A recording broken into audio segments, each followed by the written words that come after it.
अब जिस समय महर्षि दयानंद ने आर्य समाज का निर्माण किया था 1875 ईस्वी में, उससे पहले ही महर्षि दयानंद के मन में एक आर्य संस्था बनाने का भाव उदित हुआ था।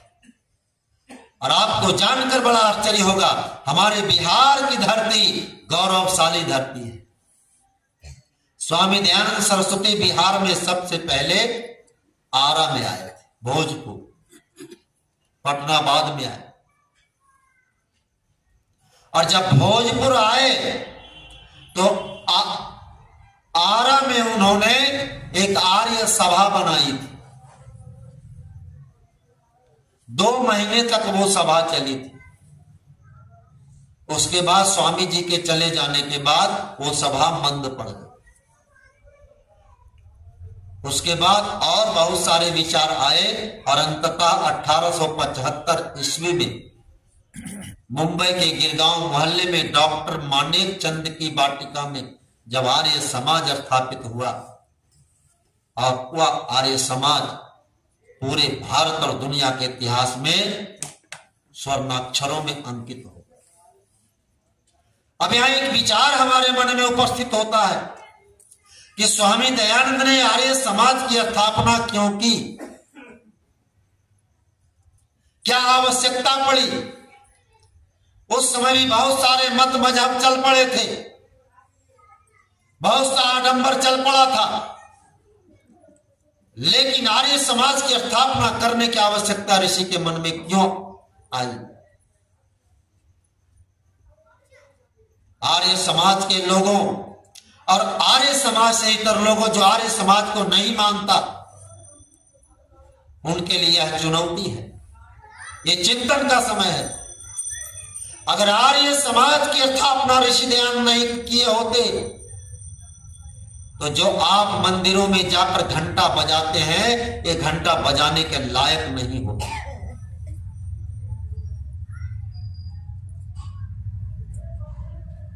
सारे ईसाई और मुसलमान बन गए होते, ऐसी योजना बन चुकी थी। विधर्मी बन गए होते। स्वामी दयानंद के सामने बहुत बड़ी चुनौती सामने।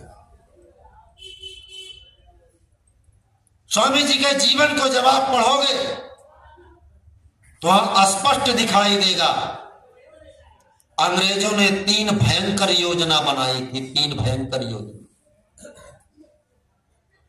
जिसमें एक योजना थी कि जो भारत के मूल निवासी आर्य हैं उनको विदेशी सिद्ध कर देना। आप विदेशी थे,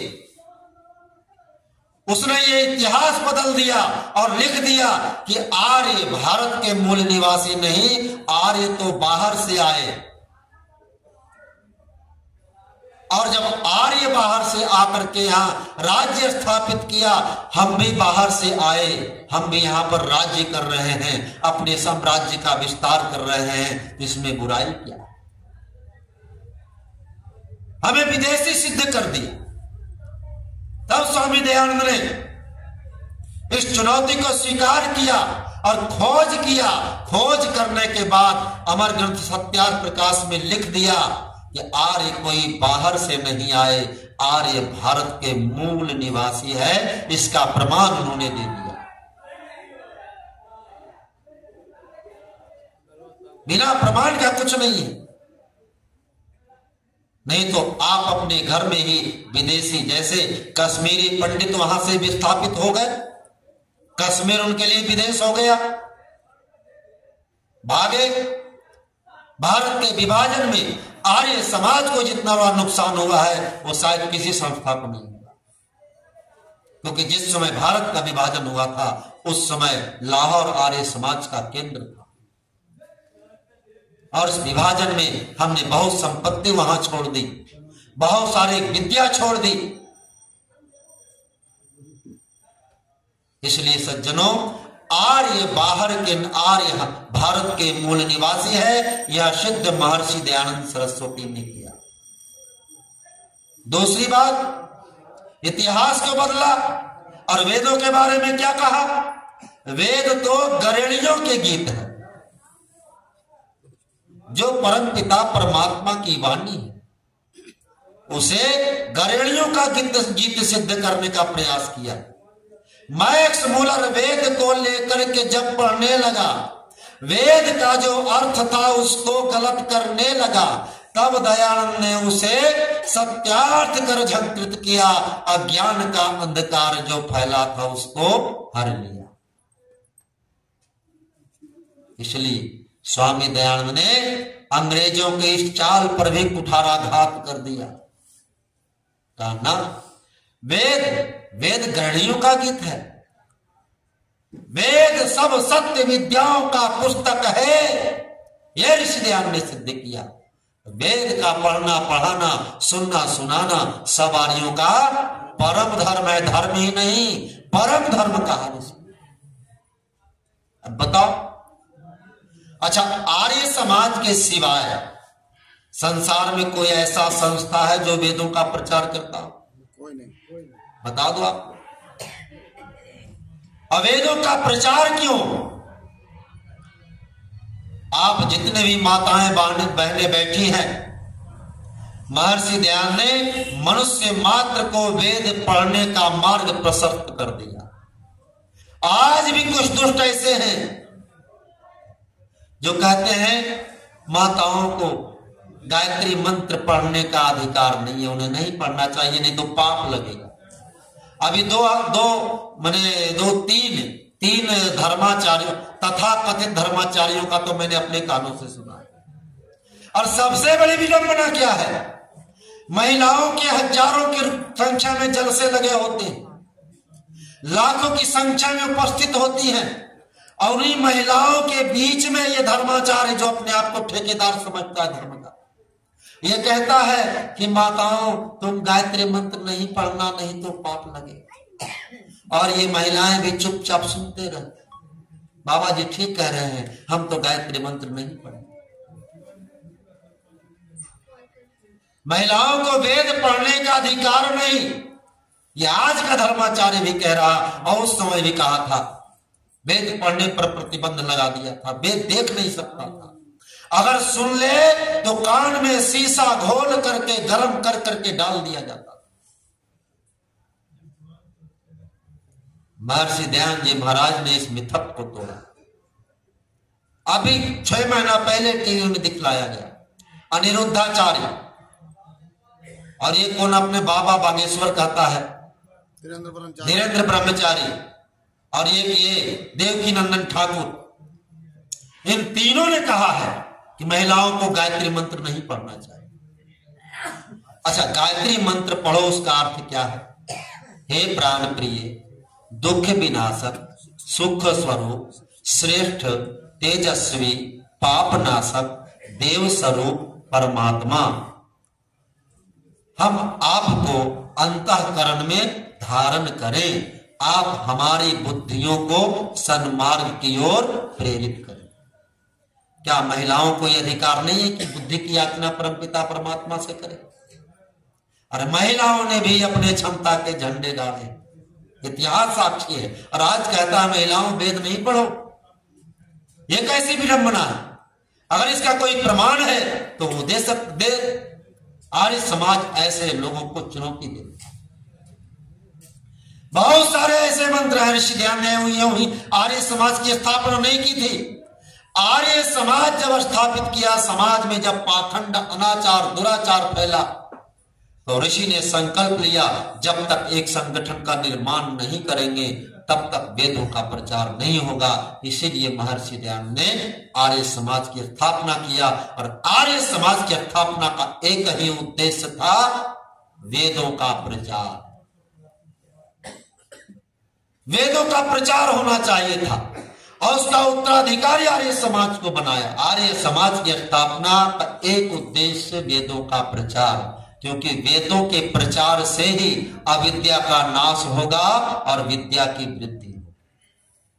जान लीजिए, इसलिए वेद का जितना प्रचार होगा उतना ही मनुष्य जाति का कल्याण होगा, अन्यथा हम अंधकार में भटकते रह जाएंगे, कोई बचाने वाला नहीं आएगा। क्योंकि संसार में केवल आर्य समाज ही ऐसा संगठन है जो वेदों का प्रचार कर रहा है। आप जो धर्म की बात करते हो, जो संस्कृति की बात करते हो, आपका धर्म कहां टिका हुआ? ये आपने कभी सोचा? आपके धर्म की रक्षा किसने की? क्या ये मंदिरों में घंटा बजाने वाले पंडितों ने किया? पाखंडियों ने किया? वे तो भाग जाते हैं। आर्य समाज ने सीना अड़ा करके मंदिरों की भी रक्षा की और घंटी बजाने वालों की भी रक्षा की। क्या साक्षी? इसलिए चिंतन करने की आवश्यकता है। आर्य समाज की स्थापना का मुख्य उद्देश्य वेदों का प्रचार है और आर्य समाज फतुहा के द्वारा या वेदों का प्रचार किया जा रहा है। मैं फतुहा नगर के लोगों से निवेदन करना चाहता हूं,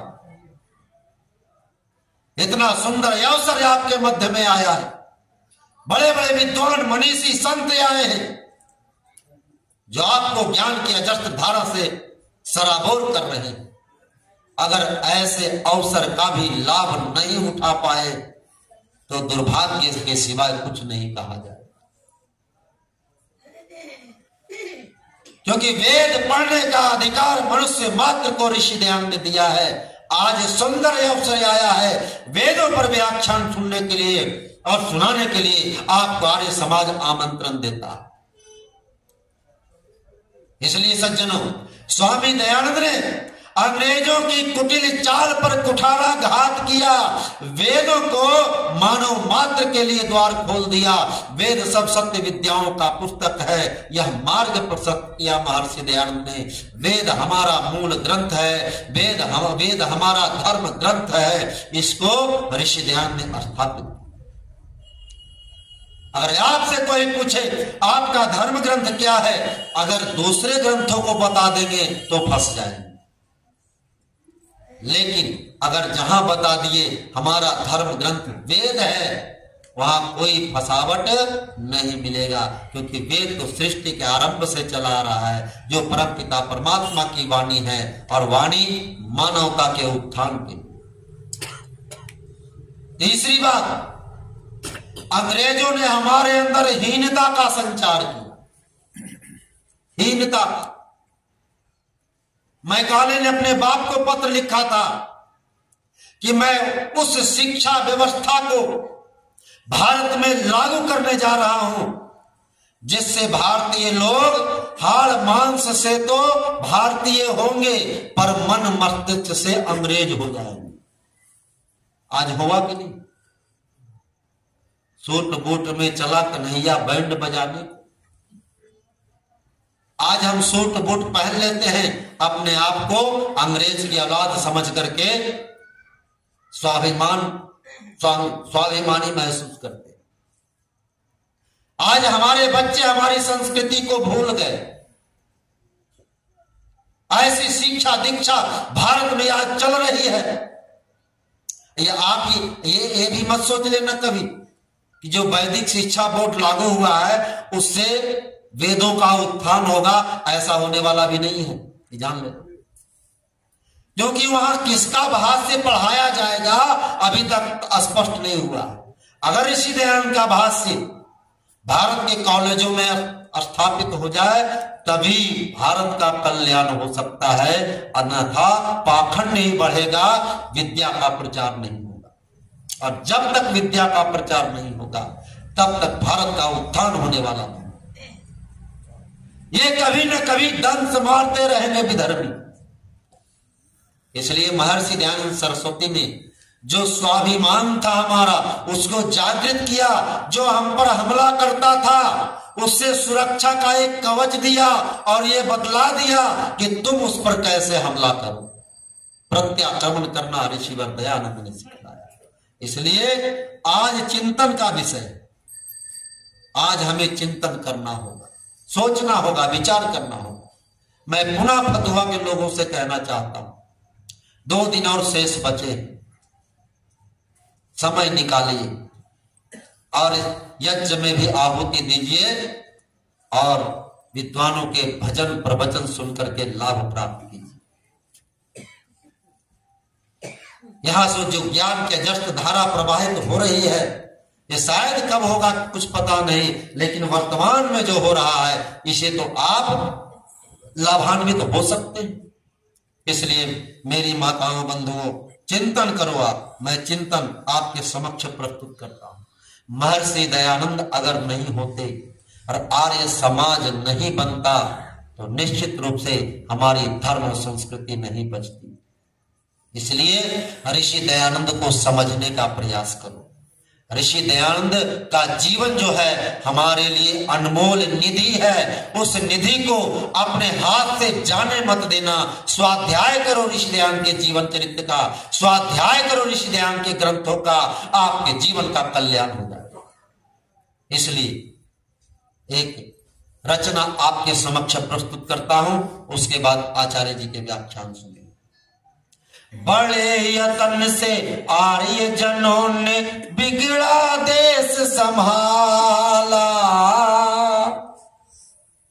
बड़े यत्न से आर्य जनों ने बिगड़ा देश संभाला। पतन के गहरे गहवर से ऋषिवर ने हमें निकाला, ऋषिवर ने हमें निकाला। आर्य समाज स्थापित करके महर्षि दयानंद ने घोर अंधकार से हमें निकाल दिया। कुरुक्षेत्र के बाद देश में पतन की निकली धारा, कुरुक्षेत्र के बाद देश में पतन की निकली धारा। दंभ अविद्या कलह देश का सबने लिया सहारा, अरे बचा लिया भारत का बेड़ा दे रत्नों की माला। पतन के गहरे गहवर से ऋषिवर ने हमें निकाला, ऋषिवर ने हमें निकाला।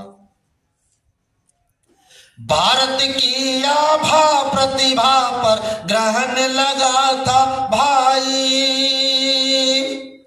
घोर निराशा के आंगन में जय चंदी पर छाई। अरे रोक दिया मुख मोड़ दिया देकर सत्यार्थ उजाला।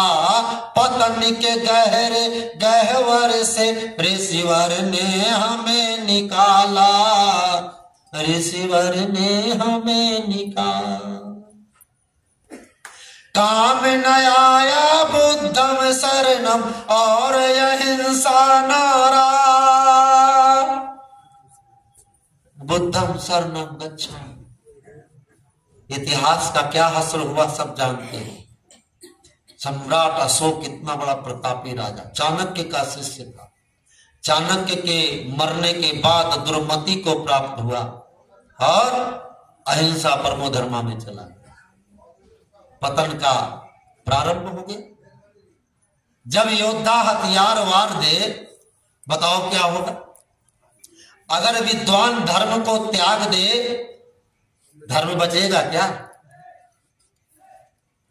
अगर हम आर्य हैं और वेद नहीं पढ़े तो हम आर्य कहलाने की योग्यता नहीं रखते। लाल का ढिंडोरा पीटते रहे हम आर्य समाजी हैं, लेकिन अगर आपके घर में वेद नहीं है, वेद मंत्रों का प्रतिदिन स्वाध्याय नहीं करते, तो बंधुओं ये कटु सत्य है, आप न आर्य हो सकते हैं न आर्य समाजी हो सकते। इसलिए चिंतन करने की आवश्यकता है। कामना आया बुद्धम शरणम और अहिंसा नारा, पाखंडों की पौबार से योद्धा भी रणहारा। सदियों तक गर्दिश में भारत निकला था दीवाला। पतन के गहरे गहवर से ऋषिवर ने हमें निकाला, ऋषिवर ने हमें निकाला। परकीयों की सामत आई गूंजा शब्द स्वदेशी, राष्ट्र यज्ञ में आहुतियों सम जलने लगे विदेशी।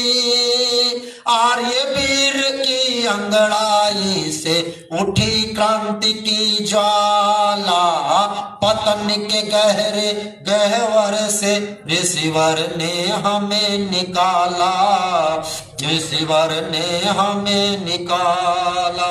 अंतिम कड़ी संजय सिंह नाद से घबरा कर, ऋषि ध्यान के सिंहनाद, संजय सिंह नाद से घबरा कर षड्यंत्री भागे, पत्थर ईंट जहर से ऋषि को छलने लगे अभागे, पत्थर ईंट जहर से ऋषि को छलने लगे अभागे। जगन्नाथ पापी के द्वारा दिया हलाहल प्याला, पतन के गहरे गहवर से ऋषिवर ने हमें निकाला, ऋषिवर ने हमें